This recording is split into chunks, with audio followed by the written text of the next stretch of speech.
branches.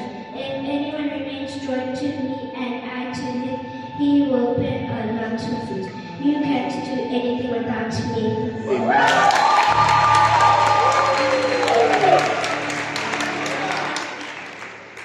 Revelation 21 verse 4. He will wipe away every tear from the eyes. There will be no more death or sadness. There will be no more crying or pain. Things are no longer the way they used to be.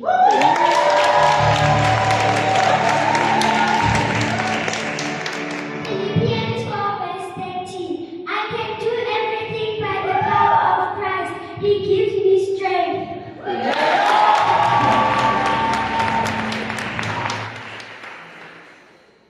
John 13 verse 33.